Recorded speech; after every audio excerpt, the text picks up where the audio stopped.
2019 में भारत सरकार एक स्कीम लेकर आई थी पीएम कुसुम।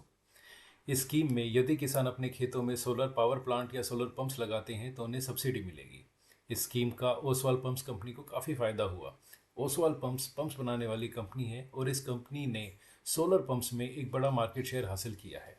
कंपनी का आईपीओ जून 2025 में आया था और आईपीओ के दौरान कंपनी की मैनेजमेंट ने गाइडेंस दी थी कि वो अपनी सेल्स को सालाना 50 से 60% तक ग्रो करेगी। जब क्वार्टर 1 यानी अप्रैल से जून के नतीजे आए तो कंपनी ने इस गाइडेंस को मीट भी करा, लेकिन क्वार्टर 2 और क्वार्टर 3 के नतीजे ठंडे रहे। ऐसा इसलिए हुआ क्योंकि इस बार मानसून काफ़ी लंबा चला। मानसून लंबा चलने से सोलर पंप्स की डिमांड में थोड़ी कमी आई और जो सोलर पंप्स लगाए भी उस उन उन सोलर पंप्स की पेमेंट साइकिल में थोड़ी धीमी गति रही। ऐसा इसलिए हुआ क्योंकि कंपनी का मेजर ज्योग्राफिकल प्रेजेंस है महाराष्ट्र स्टेट में और महाराष्ट्र स्टेट में पीएम कुसुम स्कीम नहीं है। महाराष्ट्र स्कीम में पीएम कुसुम से मिलती जुलती स्कीम है मगल त्याला। मगल त्याला में महाराष्ट्र सरकार तब पैसा रिलीज करती है जब वो सोलर पंप्स की परफॉर्मेंस को 3 महीने तक जांच लेती है। और क्योंकि इस बार मानसून लंबे चले तो उस तरह से सोलर पंप्स का डाटा नहीं आया क्योंकि किसानों ने सोलर पंप्स को उतना यूज़ ही नहीं करा।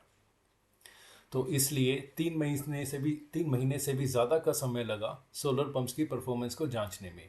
तो कंपनी की पेमेंट इसलिए थोड़ा डिले रही। तो इस बार कंपनी ने सेल्स तो 35% से ग्रो करी है, लेकिन प्रॉफिट केवल 15% से ही ग्रो करा है। ये दोनों ही आंकड़े कंपनी की गाइडेंस से काफ़ी कम है।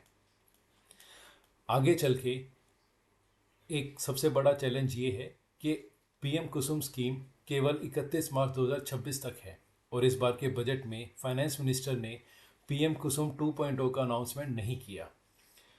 हालांकि कंपनी की मैनेजमेंट ये बताती है कि उनकी मिनिस्ट्री से लगातार बात हो रही है और मिनिस्ट्री इस बात में उनको कह रही है कि क्योंकि पीएम कुसुम ऑलरेडी चल रही थी तो इसलिए इस बार पीएम कुसुम 2.0 का अनाउंसमेंट नहीं हुआ है, लेकिन मार्च एंड या अप्रैल बिगनिंग में पीएम कुसुम 2.0 का अनाउंसमेंट हो जाएगा। हालांकि इस बात की कोई श्योरिटी नहीं है, लेकिन कंपनी की मैनेजमेंट काफ़ी कॉन्फिडेंट है कि अनाउंसमेंट अप्रैल तक हो जाएगा पीएम कुसुम 2.0 का। कंपनी का स्टॉक ऑलरेडी काफ़ी बीटन डाउन है और फिलहाल केवल 11 के पीई पर ही ट्रेड कर रहा है। कंपनी की मैनेजमेंट ने आगे चल के भी अपनी 50 से 60% की सेल्स ग्रोथ गाइडेंस को बरकरार रखा है। तो यदि पीएम कुसुम 2.0 अनाउंस होती है अप्रैल तक तो ठीक है, वरना कंपनी के स्टॉक को और भी दर्द झेलना पड़ सकता है। तो बस इतना ही है। यदि आपको जानकारी पसंद आई तो लाइक कीजिए और अगर कुछ कहना चाहते हैं, कुछ पूछना चाहते हैं तो कमेंट्स में ज़रूर लिखिए। धन्यवाद।